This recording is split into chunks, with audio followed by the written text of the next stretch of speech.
Dou-vos as boas-vindas às entrevistas do Jornal Económico. Temos connosco Erik de Haas, partner do Sales Improvement Group, especialista em vendas e também advisor na Bridgewhat. Agora, depois desta apresentação, vamos falar em inglês com o nosso entrevistado. Erik, welcome. Thank you for being with us. Your specialty are sales. You differentiate sales skills from sales strategies, and you mention a sales culture. How can a company build a sales culture? How can a company build a sales culture? Well, you don't build a sales culture, but a sales culture is the result of everything you do. So as long as your sales strategy is in line with your company strategy, and your sales people know exactly what that strategy is, they will act according to the business strategy and they will act according to the sales strategy.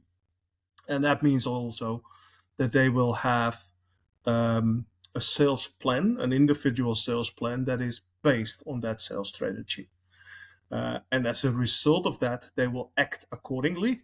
And if you then, on top of that, have the tools in place that they can use, not only the CRM tools where they can register the customer data, but also dashboards and KPIs and tools where you can register somebody's performance in the same way as that his personal sales plan is set, then you will create a sales culture in line with your sales strategy.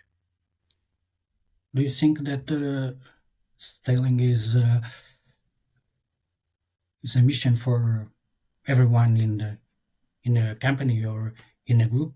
When you say that a sales culture results from everything you do in a company, do you think everyone can have that mindset, can have the sales perspective in being aware of the activity of selling? In general, yes. And of course, there are always exceptions. Not everybody is always selling. But as long as it is a commercial company that is either selling a product or a service, then the culture and the idea is that everybody is doing sales. Certainly everybody that is having a customer-facing role, but also the people that are not having a customer-facing role and supporting the people that do have a customer-facing role should think about those people as their internal customer. When you are a consultant now, when managers consult you, what are the main problems they bring to you to have your advice? Well, the main problems are everywhere. So when we are discussing with a company, most of the time they say they have more or less everything in place. Mm-hmm. And it's exactly that topic where they say more or less. What we try to do is try to score a 10 on what I call the 5 domains of sales. And we named a few already. The sales culture, the sales structure, the strategy, the processes, the skills of the people, and eventually also the tools. And only when you score a 10 at all of those, and you multiply the 5 10s, then even if you score an 8, which is fairly good and more or less in place, you only achieve 33% of what you could achieve when you would score a 10 on all 5. So it's always a work in progress. Yes, most of the time it is. Even if you think you're doing pretty well, there is always improvement possible. I like to make a comparison, and I will do it with a Portuguese soccer player. Mm-hmm.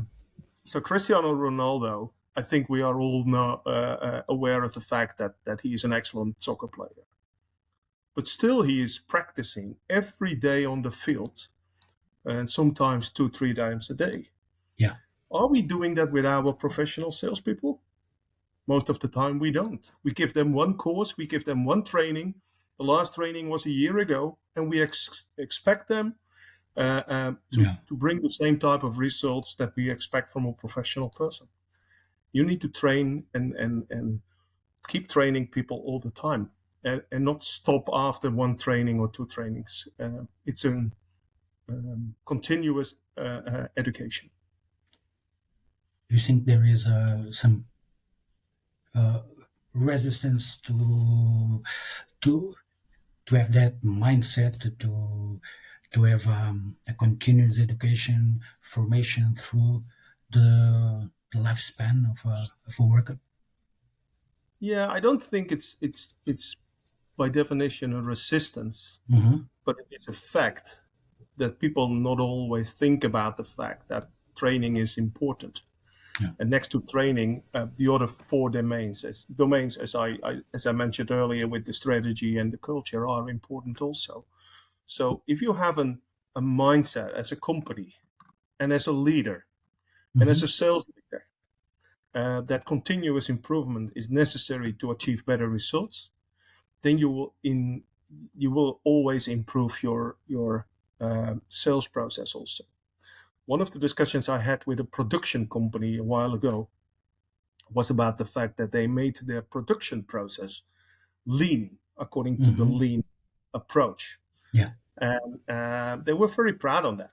And they skipped a lot of unnecessary steps from the process. They removed the double steps in the process. They really made their production process leaner. And when I ask the questions, how often do you reconsider your sales process? They are looking to me like water is burning. Yeah. They never thought about it. Yeah. So You, there is a lot to improve everywhere. you, you also mentioned modern sales. How can you describe them? What what are modern sales? It's it's due to digitalization or new methods or new process to sell. Yeah, well, modern sales is actually a handful of things. So one of the first things that comes to my mind is how to make use of social media. Yeah.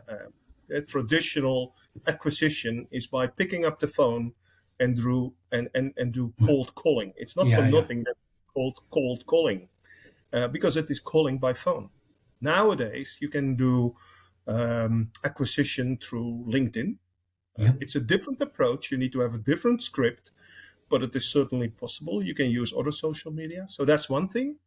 And the other thing of using digitalization is, of course, the tools that you're using have the right tools in place.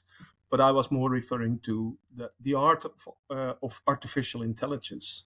Yeah. How can you make use of artificial intelligence in your sales process? How can parts of the sales process or steps in the sales process uh, um, become more efficient by using artificial intelligence? Or when you send out a proposal or making an offer, Yeah. how can you reuse text blocks and things like that? And even nice write-ups. What we did a couple of weeks ago for a customer when we were building his sales strategy from the corporate strategy, we started with the mission and the vision of the company. And if you have the right words in place, you can simply ask ChatGPT to write up a nice mission statement for you. Yeah. And it's remarkable good already. Do you think that AI, for instance, can change the way you get leads for sale? Well, do you think that can identify new customers, can new necessities in your market, can be an agent that can dig and look out for information and Yep. and to bring you Yep, customers. there are tools in the market already available, and I have to admit that I'm not using it myself yet. But there are tools that is helping you in the acquisition process. Yeah. So when I'm doing acquisition and approaching people, I prefer to look up first what kind of company it is, what kind of Yeah. person it is, the background is, whether there was a takeover a while ago, yes or no. So I prepare myself, and uh, I'm using Google, I'm using LinkedIn, I'm using Facebook sometimes to find data about people. And there are tools in the market right now where you can simply ask the tool to do that work for you, and they Yeah. come back with a write-up on the person, to approach best on the company, what the company is doing, what were the recent news in the company, and they give you an overview. And that certainly helps and makes the acquisition much more fun, because looking up things and not making a call with a customer is interesting work, but not the most valuable work. Where do you think will be the human element in this new framework, technological framework? It's still essential, or do you think that what we're talking about that we are Yeah, like becoming obsolete? yeah, no, we are not becoming absolute. Certainly not in the near future. Yeah. But the added value is in the meeting between the salesperson and his customer. The first meeting, the second meeting, and the follow-up meetings. Yeah. That is still work that is human to human, and that's where the deal is closed. So people are buying from people. People are not buying from machines yet. You worked in IT for 30 years, more than 30 years. Do you think that this shift we are experiencing with the AI and other technologies that will impact, for instance, in financing industry? You worked a lot with finance industry. Do you think that the human element will still be essential? It's a a sector where trust is a fundamental piece of Yeah, in the certain parts of that, negotiation. yes. But when I take the example of a bank Hmm. and the number of branches they have in the city you live is reducing year after year. The number of contacts you Yeah, have as a customer with an employee of the bank face to face is reducing already for the last 10, 20 years. So we are getting used to the fact that a lot of the work that in the past was done between people is now hmm, done with people and a computer. yeah, And that's vice versa also. So where it can be replaced, and has been replaced already, that most of the time is perfectly fine. Of course, sometimes we go too far and we need to do a step back. In the consulting work we did as a company with the banks, a lot of the consulting work can be and will be replaced by the combination of quantum technology and artificial intelligence. Artificial intelligence with the use of quantum technology will become so strong that it will be difficult to recognize the difference between yeah, a bot and a human being. And yesterday on the TV here in the Netherlands, there was a gentleman speaking about the fact that he had an artificial girlfriend on his phone that was so serious already that when he would meet a new girlfriend in life, that would probably become a discussion between the two. Um, and it was a bit of a smile, of course, and he was highly educated, and he was on one hand smiling about himself, but he was pretty serious about the fact that the artificial lady on the other side of the wire was really helping him to make connections and getting trust in himself again. So I believe it's going fast. yeah, yeah. And with a human touch that we thought it would come, but longer, not so fast. Yeah, Ricardo, your job and my job are at risk. We both know that. Eric, do you have experience working in different regions? Are the sales principles the same among them, or are there differences? It's the same to sell, for instance, in Western Europe, or in the East, or in Asia, or in North America. Well, in principle, the process is the same. The big difference is the cultural Hmm. challenges you have. Um, One of my last visits abroad was in Japan, And it's an amazing country, but it is also a very challenging country for a Western European person, where you need to follow the rules to make sure that you make yourself valuable and serious to the other person in the room. That's not something that is the same everywhere. We in the Netherlands are famous for being pretty direct and outspoken. Yeah. Something that we like from each other in the Netherlands. That goes pretty well between a Dutch guy and an American guy. It absolutely doesn't work between a Dutch guy and a Japanese person. Yeah. Do you think that when we look at AI, for instance, do you think that when using channels, digital channels like media, social media, for instance, it can be a problem to adapt the cultural forms for different markets? Sure that I really understand your question.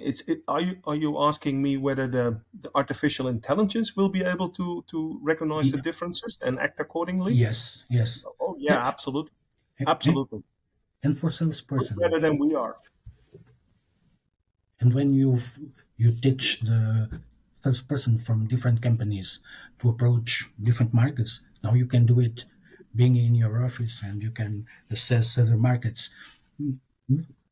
Do you think that it's difficult to contact customers for different in different markets, being in an office in Netherlands or North America? Do you think that they still have to be educated to realize that there are different cultures? Yeah, it depends, of course, on the company. When the company is a local Portuguese, whatever it is, manufacturer, distributor, producer or something, and the customers are only Portuguese, then it's perfectly fine to keep your own culture and act accordingly. But when the company is becoming more international, you have to adopt as an individual salesperson to become more international also. Yeah. And the differences are around the corner. I worked for the majority of my life in big system integrators with a French headquarter. The French culture is already totally different from the Dutch culture. Yeah. And even the country in between has more cultures in itself. Like the southern part of Belgium is more French, and the northern part of Belgium is more Dutch. More Dutch, yeah. It's true, Erik. We are in the end of our time, but looking ahead, how do you see new technologies? How do you see the sales process evolving in the next year and the next few years? Do you think that we will witness some big changes, or it's Yeah, there will always be changes. As we said in the beginning, you need to keep evolving your process, your structure, your way of acting, and technology will simply become part of it. And parts of the steps in your sales process can be automated and will be automated. And we shouldn't be afraid for it.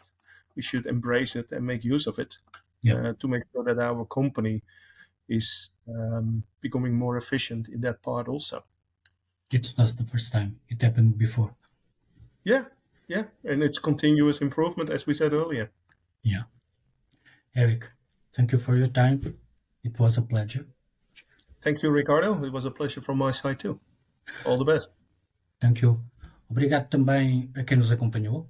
Esta entrevista poderá ser vista e lida em jornaleconómico.pt, onde vai continuar disponível e também pode ser ouvida em podcast nas principais plataformas. Até uma próxima oportunidade. Obrigado por estar connosco.